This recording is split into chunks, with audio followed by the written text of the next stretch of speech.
I'd like to introduce Mark Miller, who is our core presenter today. He's a founding partner with Imagine IT. He's been in the technology space for over 25 years. Not to date you, Mark, but he has also served on advisory boards at Intel and Microsoft and has a deep passion for sharing the knowledge that he has acquired over these years from personal experience as well as his partners. And share that with others so that they can really utilize technology. So Mark, I'll let you go ahead and also introduce Frank. Yeah, thanks, Mary.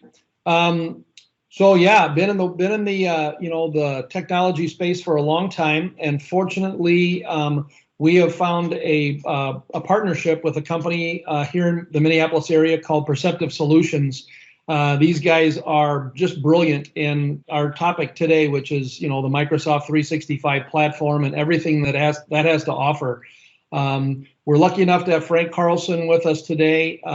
Frank is one of the principals at Perceptive Solutions and has actually had his hand in most of the examples that we'll be using today. So I'll let Frank kind of introduce himself a little bit here in just a second, but I kind of want to just dive in and start talking a little bit about, the topic today. This is sort of a chart that was put together by an individual that sort of shows kind of a periodic chart and shows many of the Microsoft 365 solutions. And if you have a chance, and as Mary mentioned, we'll make sure and make this deck available to everybody so you can get into this in more detail. But the individual that put this chart together, put together these rows and sort of groups of different things. And this is just sort of a surface view of all of the things that are available in the 365 platform.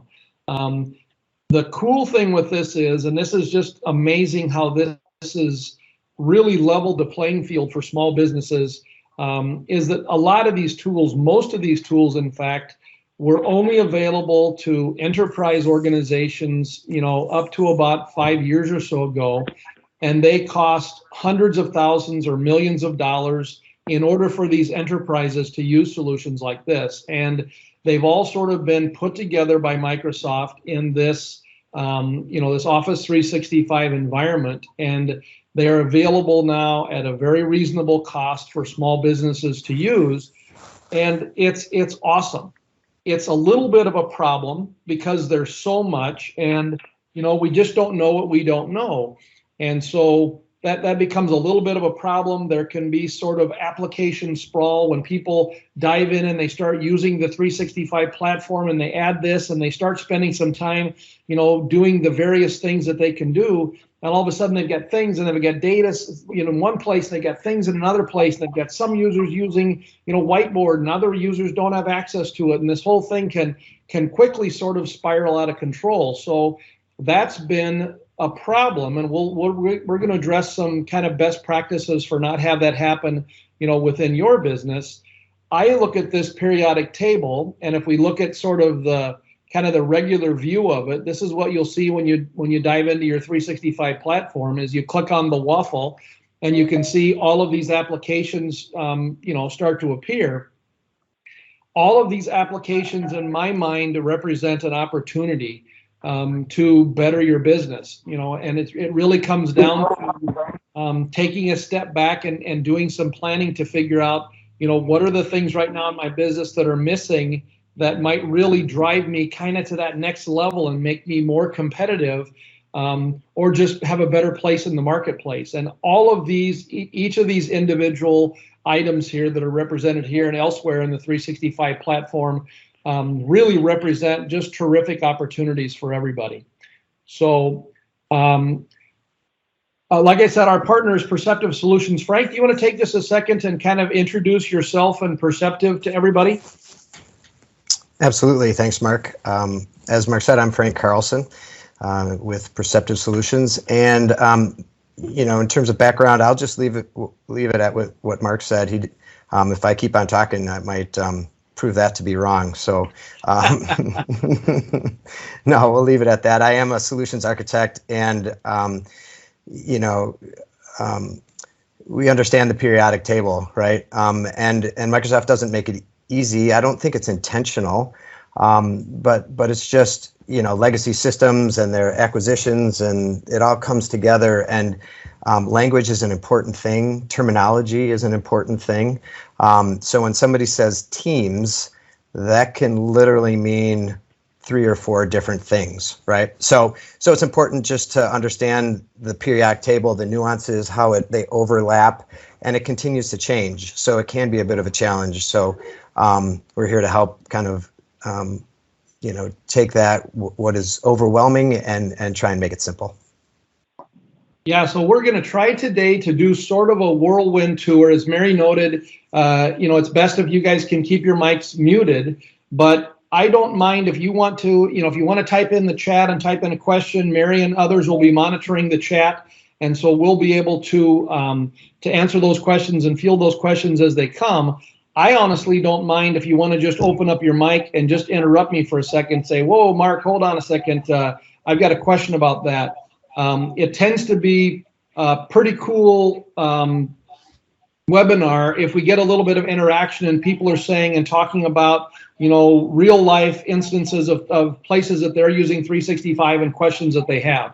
So sort of the format for today and the agenda is going to be, we're going to take some actual case studies from clients that we worked with and talk a little bit about sort of the pains that they've had and why they turned to the 365 platform to solve those pains, and then kind of how they went about it and some learning lessons that they learned as they did this. And so with that, I think I'll dive right into kind of our first case study. This was an affordable housing organization. They're doing amazing things in our communities by providing affordable housing, which obviously is very important.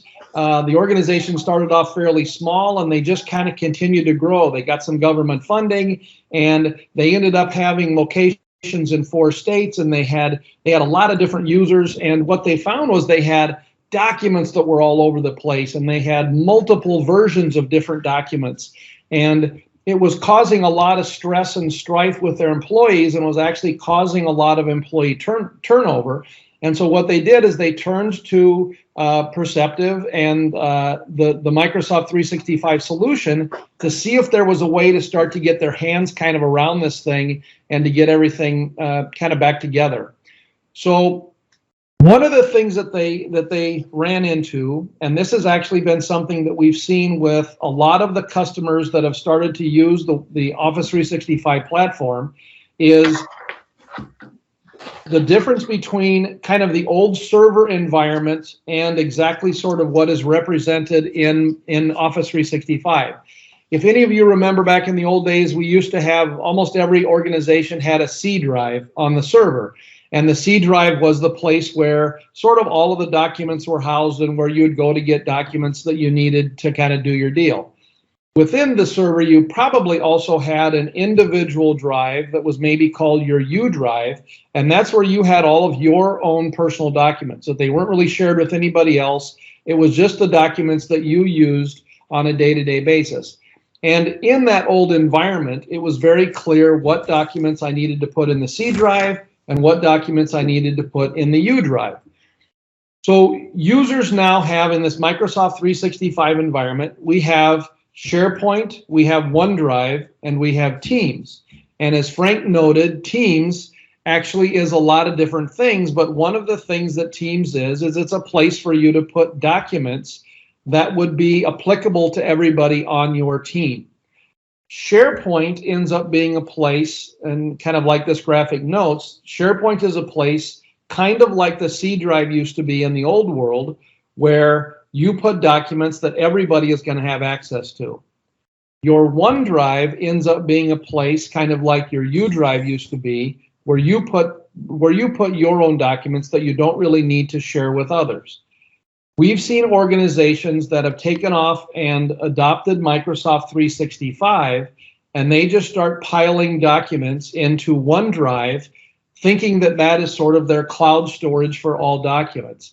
And it ends up creating a lot of problems, because the documents, again, in my OneDrive is really the stuff that I have access to. I can allow others access to those documents, but it becomes very cumbersome for them to use the documents. So When you have documents that are going to be used by everybody, you want to put those into SharePoint. When you have things that you're just going to use, you can put them in OneDrive. OneDrive has another it's a unique thing, and it's a really cool feature, but OneDrive automatically syncs to your local desktop or laptop or whatever device you're using to access your documents. So if you are going to travel up north or you're going to jump on a plane, anything in your OneDrive is going to be synced to your local computer, so you don't have to worry about making copies of that or throwing them on a flash drive. They already live on your computer. So that's another really cool use for OneDrive as you start to think about this environment. Frank, do you have anything to add to this? Just to make it simple, I think, Mark, if we think about kind of a racing team, if you will, right? They've got a race car and they've got a chassis and an engine, right? And they can put multiple bodies on that, right? Well, they get into a little bit of a wreck, they take one body off and they put another body on. So if we use that analogy for Microsoft, basically their 365 environment, OneDrive, Teams, and then what we're calling the intranet or SharePoint, the chassis and the engine is really SharePoint. So underneath the hood, underneath the body, if you will, is SharePoint document libraries for storage. So the little secret is OneDrive is SharePoint underneath it, Teams files is SharePoint underneath it, and the SharePoint document libraries is obviously SharePoint underneath it. So it's essentially documents working within SharePoint. That's the chassis and the engine, if you will, with three different bodies, a blue body, a purple body, and a green body, if you want to look at it that way. So maybe that helps as we talk about it. The OneDrive is your storage. It is a private SharePoint site just for you. So that may help you as you're kind of looking through and trying to put all the pieces together. Yep, good. So the next thing that we've seen that organizations sometimes do is they start to look at 365 is they don't take a step back before they start this process and really assign responsibility and really sort of dictate and create a plan for how this thing is going to be rolled out, who's going to be responsible for moving the data, testing the data. They just sort of dive in with both feet, which, for some things might work out okay. But when you're looking at the organization of your data and really setting yourself up for business success, you want to take a little bit of a step back and make sure that you have some sort of a plan. And in particular, you really want to make sure that you identify those people on your team that are going to have specific responsibility for doing various things. The other thing, and this is really important for anybody that's gone through any kind of a technology implementation like this, adoption of this new technology is always a little bit of a problem. You will always have people in your company that are they're very into technology, they're very excited about technology kinds of things, and those are kind of the early adopters who, when you introduce a technology, they're going to be all over it. They're just going to go crazy and jump right in with both feet and really launch into it. You're going to have other people in your organization that are going to be a little bit, I don't know about this new technology. I kind of like the way we were doing things before.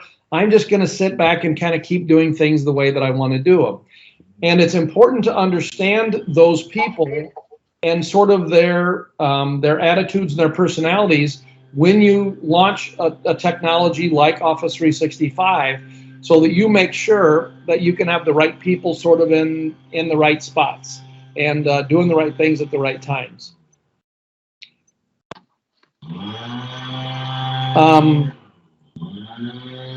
Got a guy who's... Yep, got someone with a lawnmower or weed whacker going off in the background. Conveniently chopping down a tree, so I hope it's not too disruptive to everybody. One of the things as far as adoption goes, and maybe, Frank, I'll just have you talk to this for just a second.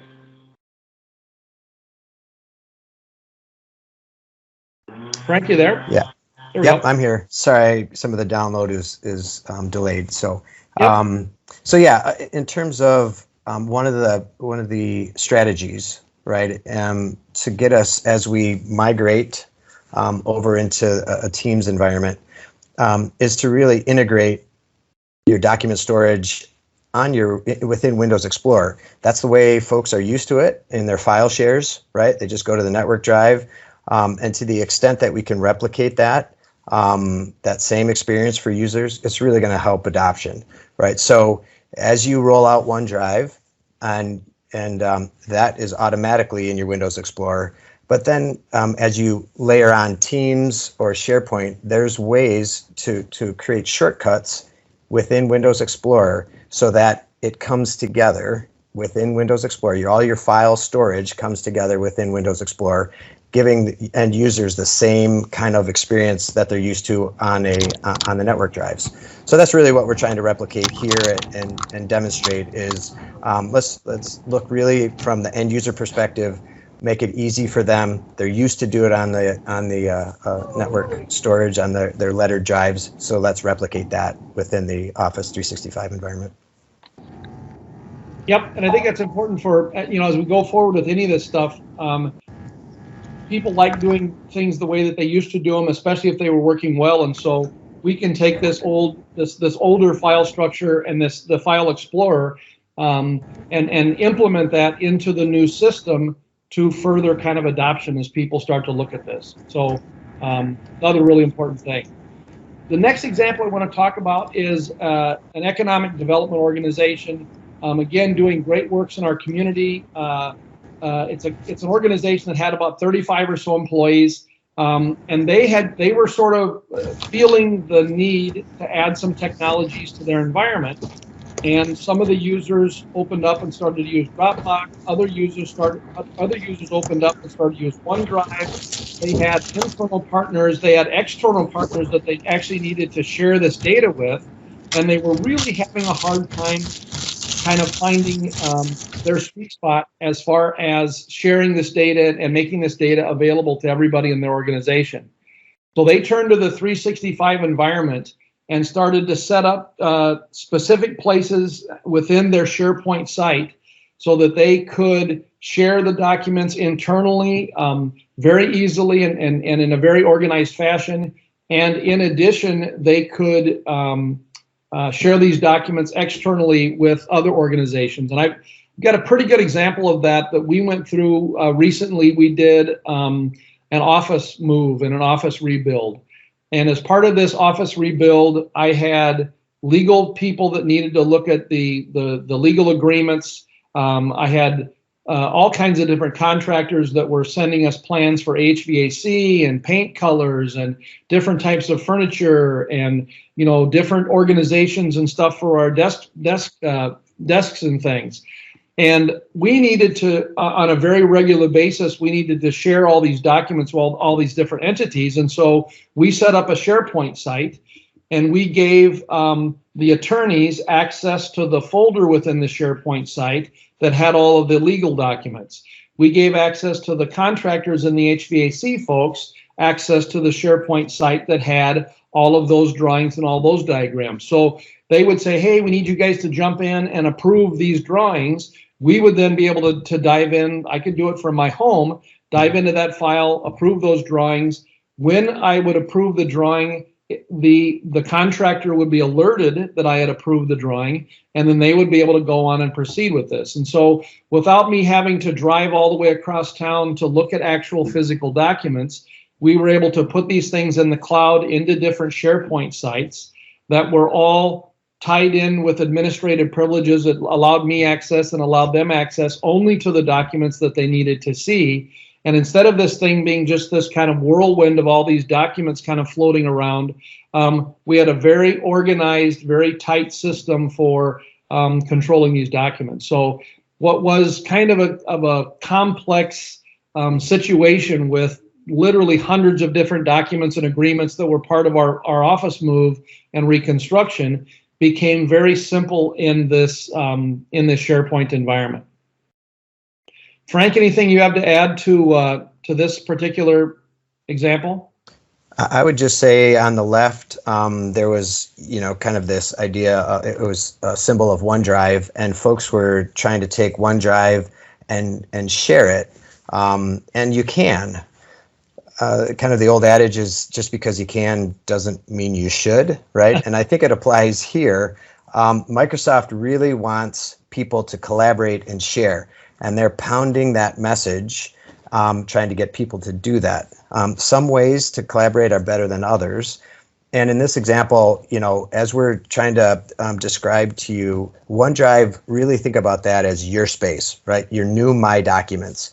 So you can share those out to other people, but it's not really the best way to do it, because once you start doing that, it kind of looks like the image on the left, right? Like you don't know who's got access to what and who's, you've got all these different people trying to share documents, and it's really fragmented and confusing. So moving it to a more structured system with governance, just kind of in the right places, really simplifies things. So you still have that collaboration, and it's just not a mess.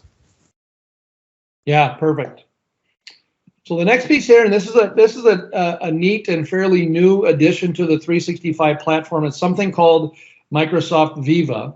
I don't know that I don't know how many of you of the users out there or the viewers here today on the webinar are using Office 365, but if you have, you might get a daily email from Viva that talks a little bit about things that have happened either yesterday or within the past week or so. And they're actually little reminders that they pull from your Outlook messages that remind you of tasks you may have to have, or meetings that you may have to schedule, or various different things. This is all part of and wrapped up in the Teams environment. There's a little icon when you add Viva to this environment. There's an icon here that you can click that actually adds this to the SharePoint site and sort of expands on and further connects kind of Teams and SharePoint. So Frank, can you talk to us a little bit about how you've implemented this with some of your current clients? Sure. As we talk about the document lifecycle, right, a bit that Mark, that you talked about, typically our documents start as we create the draft, right? We do that individually. We kind of create a draft. Let's call it a Word document. You create a draft. Now you need to get some feedback. You need to get some collaboration going. Then you would take that document and move it out to Teams, your own maybe internal team, and collaborate. Then after it's approved and everybody's on board, you want to publish that document. And that's really how we see a lot of our, and a lot of customers use their intranet site, right, as the place to publish documents, safety manuals, HR documents, things like that. So what's shown here is right within Teams, there's a way to not only collaborate with folks, but also then a quick and easy way to get to your published documents as well. So that's really what Viva, one of the components of Viva, allows you to do. Is called Connections.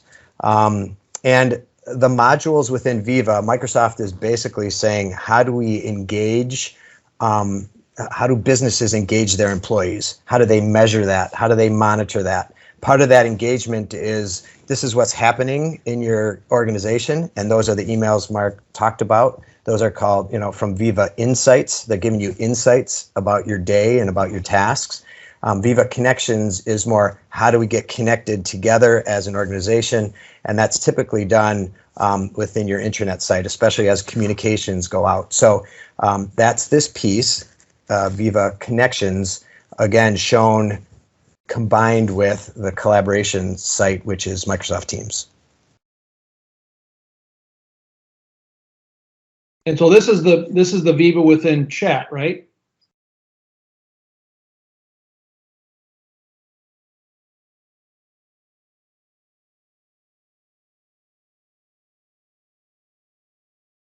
Frank, are you there? Yeah, I'm here. Sorry, there was a network delay. So this is this right here is kind of another piece of Teams, as for those who aren't as familiar with it. So Teams allows you to do, just like we talked about, take a look at your intranet site, what's published there. There's also file collaboration, which we've spoken about on our files. But then there's this communication piece of Teams, which is just like, it might be similar to, well, some of you might have used Skype for Business, or some of you right now are using Zoom. So they've built not only a collaboration portal, within Teams, right, to work on your documents. But there's also chat and video meetings that we're in fact, we're using today. So that's what this piece is, to just talk a little bit more about Teams, all of the components of Teams. So it's kind of wraps up your intranet site, your collaboration documents, as well as your chats and interactions with your other employees in the organization.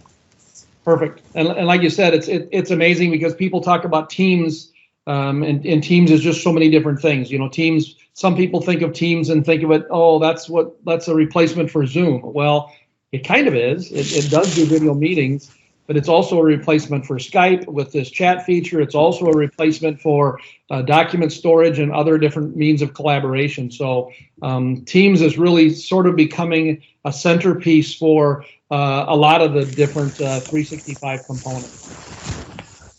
One last thing that we did want to talk about a little bit is there's some really cool versioning. Mark, excuse me, I'm sorry to interrupt you. Yep. I'm having a hard time finding everybody, but someone has an open mic, and it sounds like you're shuffling papers around. Could, in fact, everyone double check to mute? There we go. Thank you. Sorry to interrupt. That's okay. Thank you. So I know that in old environments, in fact, I catch myself doing this still today. I will create a document, pound away at a Word document, and I'll send it off to somebody, and they'll make some changes, and then I'll bring it back into my workspace, and I'll make additional changes, and I'll save that document as whatever this document name, and I'll name it version 1 or V1 or something. And by the time I end up going back and forth with different people over the course of a day or 2 or 3, I'll end up with 3 or 4 different versions of this document, right? Just taking up space. The new Microsoft 365 environment does an unbelievably great job with versioning. And so if you haven't explored this yet, make sure that you explore the versioning within the environment. You can go back and find different versions of any document that you've been working on. You can recover from that document. You can merge the document with other documents. It's a very, very powerful tool and eliminates the need for you to have 16 different copies of the same document and with different versions of it. It's all sort of built into the platform, and is a really cool new feature. So the next organization we want to talk about just a little bit is an engineering and manufacturing company. And what we want to really talk about is search. Search is a pretty incredible thing if you think about it, and if you think about sort of the growth and the global acceptance of the internet, right? Largely driven by Google, I think.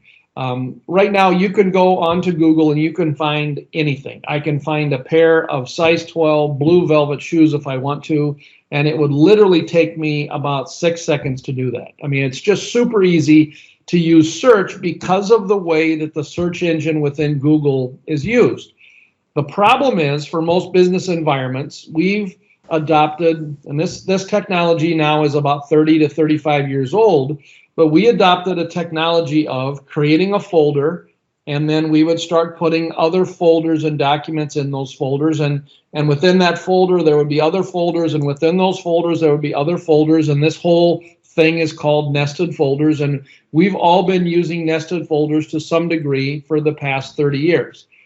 30 years ago, that was pretty amazing technology. I don't know if any of you can remember. I'm kind of dating myself a bit, but I used to have a desktop that literally had probably 100 or 200 different icons of various things just all over my desktop. And one day, Microsoft invented this thing called a folder, and I could drag things into these folders, and it was just like earth-shattering. This is like crazy stuff. And we've taken that nested folder structure and we've kind of made it work in a business environment for a long time. The problem with it is it makes searching for documents tough. I'm sure that all of us have been, had a conversation with one of our coworkers to say, hey, where did you put that document we were working on a few months ago with that one client? And it happens, and they'll remember, oh yeah, I remember where that's at. That you got to go to 2021 March clients that start with an A and blah, blah, blah, and they eventually, you can kind of find the document. But there isn't really a great way to search for these documents. And this is another thing that's now built into SharePoint and Teams. And I'll have Frank talk about it a little bit, because it's a really important kind of a paradigm shift that we all need to kind of embrace in order for our company data to start to have the same access and availability as stuff that's kind of on the rest of the internet. Yeah, so the fancy word, I guess, is called metadata, but I like to think about it just as keywords, right? What are the keywords that are associated with your files?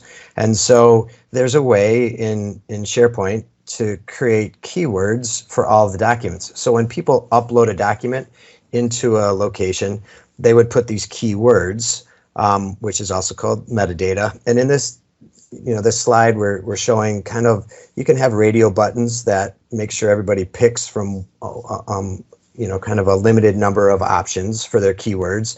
And so as you're looking for documents, it's not just looking for your the name of the document, or maybe even some of the contents in it, but it really helps you search for what types of documents you're looking for, or other keywords that are important to the business. These can be set up. There's a whole bunch of them that the system is tracking, probably on the order of 20 or 30 columns, right, of information created by, created date, modified by, modified date. All of those things are automatically being tracked, but you can also add your own keywords to these documents to help improve that searchability and find things as you're going into these document libraries. So that's really what we're focusing on here, and showing those metadata, those keywords. And then just a quick example about, if in this use case for this company, they really focused on creating keywords for their business. They were, technical drawings and documents, and so they needed to know numbers, certain part numbers and products that were associated with these documents. Just made it much easier to find documents that they were looking for than as Mark, you were talking about, a nested file folder structure or some other way of just storing documents without keywords or metadata. Really improved the search. Yep. Cool. Yeah. I mean, really cool. And I know that for my company, right, Imagine IT, I think that in our document library right now, we have over 20,000 or 25,000 different documents that we've accumulated over the years. And we're sort of in this process right now of moving our nested folder structure into sort of a modern SharePoint site. And when we do that, we're going to bring along and add a lot of the metadata to those, so we'll be able to search very quickly. I'll just be able to go in and say, whatever it is, and type it in like I would in Google, and find those documents that I need. So super cool. The next organization we want to talk about a little bit, and this happens quite often. This is a local nonprofit organization doing, again, really cool things in the community. And they had many applications that they ended up sort of adopting over the years. They needed an application to track their programs that they were housing, and they deliver products and stuff to various places, hospitals and things, and they needed another application to track sort of the delivery of those products and where those the inventories were. And they had an application that they brought in over the years to handle their donations and where donations were coming from. And this is an organization that really focuses on helping people in healthcare, but they're not technologists, and so they just sort of did their best, and they were scrappy, and they just kept building this environment. But a few years ago, they had to take a step back because they had so many of these disparate systems that were going on. They were having a very difficult time controlling all the inflow of data, and they had dual and triple entry that was going on, and duplication of data, and they had a lot of data that was sort of slipping through the cracks. And so they turned to the Microsoft 365 platform, and actually ended up looking at one of the products within the 365 platform. It's called Dynamics 365, which really has its roots in accounting. Microsoft many years ago bought a company called Great Plains. Great Plains was one of the leading fairly large accounting packages in kind of across the globe. And Microsoft adopted Great Plains and brought it into their suite of products, and they renamed it Dynamics. But Dynamics, after this accounting program, it actually continued to grow also. They have a really robust marketing feature that sends out blast emails, and it can track who's opening those emails and who's opening the links within the emails. It has HR functionality. It has a lot of sales functionality that will allow you to follow sort of the lifestyle of a customer, or the life cycle of a customer as you're bringing in new prospects. It has a finance component. There's project management within it. There's supply chain. There's service. So this Dynamics platform is this big, huge thing, and you can see none of those components right there themselves directly address this healthcare company's issue, right? The healthcare company needed they needed a product to manage donations and product delivery and all different kinds of stuff.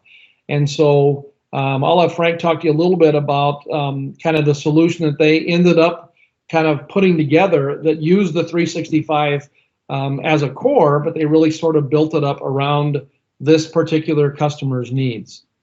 Right. And with this customer in this case study, we've kind of moved a little bit from the waffle menu, what you would typically get from your Office 365 subscription, right? Your general subscription to Office 365. And this is an additional subscription that you would have to purchase. So this is Microsoft Dynamics. And on the left, it basically is just a little screenshot of a typical implementation of Dynamics. Dynamics focused on sales. So you have accounts and contacts. So you've got your businesses and the people that work within the business that you're connecting with. You have a relationship with. That's why it's called the Customer Relationship Management Software, right? Or CRM. So you've got your accounts and your contacts, and then what's natural for sales are your leads and opportunities. So you get a lead, you work that lead, you nurture it, it becomes an opportunity, you continue working with that customer, and it becomes a sale. So that's the typical layout of Microsoft CRM. But there's also some ways to extend CRM and to use it for specific needs, like those in the nonprofit world. And so essentially, you can see that there's accounts and contacts. Those aren't necessarily folks that they do business with, or other folks that they're trying to get business from, but that's their account, all of the organizations and their accounts that they interact with. So that becomes kind of opening up the typical use of Dynamics for the nonprofit. So their accounts are basically any organization that they work with, including hospitals and clinics and things like that. Their contacts are the doctors and the nurses and the other folks that they work with. So that's what the accounts and contacts are. And then instead of kind of leads and opportunities, they have requests, awards, and disbursements. So one of the things that they track are requests for grants. And so they're tracking the requests as they come in, which ones are awarded, and then the disbursements to folks. And so, as Mark said, our customer, this client, basically had some unique needs that we were able to take the Microsoft Dynamics system, customize it, and bring together all three of their kind of disparate systems that they were maintaining independently and bring it all into one cohesive kind of coordinated system. Yeah, that's just super cool. And I don't know, for the attendees out there, we're covering just sort of this whirlwind, this blast of all these different things. But we wanted to really point out that the 365 platform, although it comes right out of the box with literally, hundreds of different applications and things you can use, every business is a little bit unique, and Microsoft has sort of built this platform to be expandable to cover all of these unique needs of a business. So it really is sort of just opening up your mind to kind of the possibilities. What if I could do anything right now with my business from a technology perspective, what would it be? Microsoft 365 probably has a solution that might work. So the next part we want to talk about starts to get into some stuff that is really interesting to me, really interesting to the businesses that we work with, and hopefully to you too, because it starts to talk a little bit about automation. I know there's a lot right now.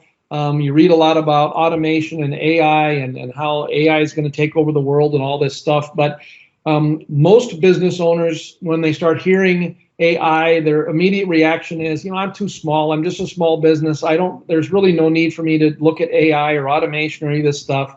When actually there are automation opportunities in every single business that could really help sort of explode your business just a little bit. So the illustration we have here is a cold storage. It's a distribution facility. A lot of their processes were very, very manual. They had pick tickets that needed to be printed, and if they had inclement weather or they had any of their sort of office users were sick or ill or had to stay home, it almost shut down their facility because these people really needed to physically go in and print these things on a printer and get them out to the warehouse area so they could properly pick these things and get them on trucks and sort of keep the flow of goods running through the organization. And they started to ask the question, is there any possible way for us to automate a little bit of this? And as it turns out, there were ways. And so I'll let Frank talk to that just a little bit.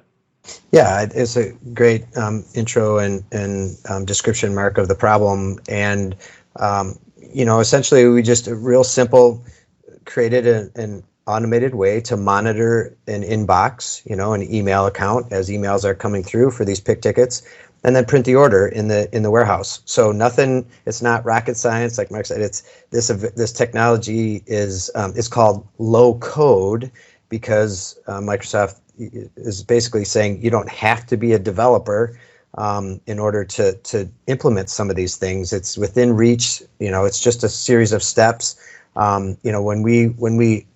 When we take a project on like this, we do kind of the basics, but then we do some other more advanced things like make sure there's error checking and do some things like that. But the point is, this automation is at everyone's fingertips. It's built into Microsoft 365, and it can be done, you can look at very mundane kind of small tasks and start to automate those.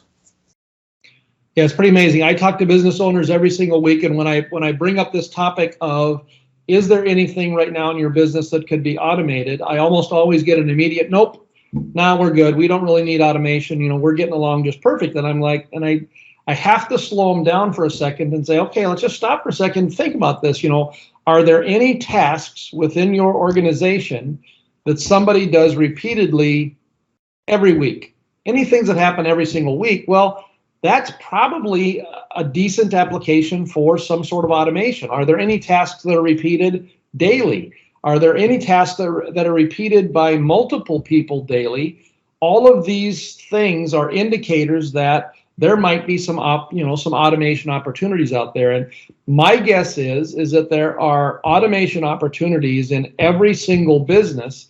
And if you applied the Microsoft 365 platform to these things and the processes and tools that are built into the platform and eliminated those tasks, those repetitive tasks from an individual's daily workload, you open that person up to do multiple kinds of other things. And that's kind of the power that you get when you start to think about automation.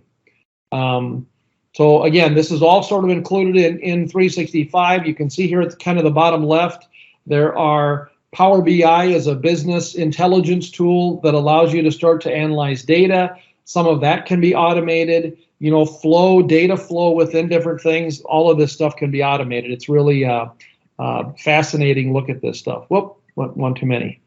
The next example that we have here is another example of automation. It happened there's a company in town that does, they do event space planning. And basically what they do is each one of these new jobs that come in, when a new job comes in for a new concert or something that they're having to plan the space for, there are a whole bunch of different tasks that need to be accomplished and taken care of in order for them to kick this project off and to get it bid out and to have all of the different entities within their company start to look at this big event that's going to come. And this was taking hours and hours and hours to gather all this information, to tick all these tick boxes.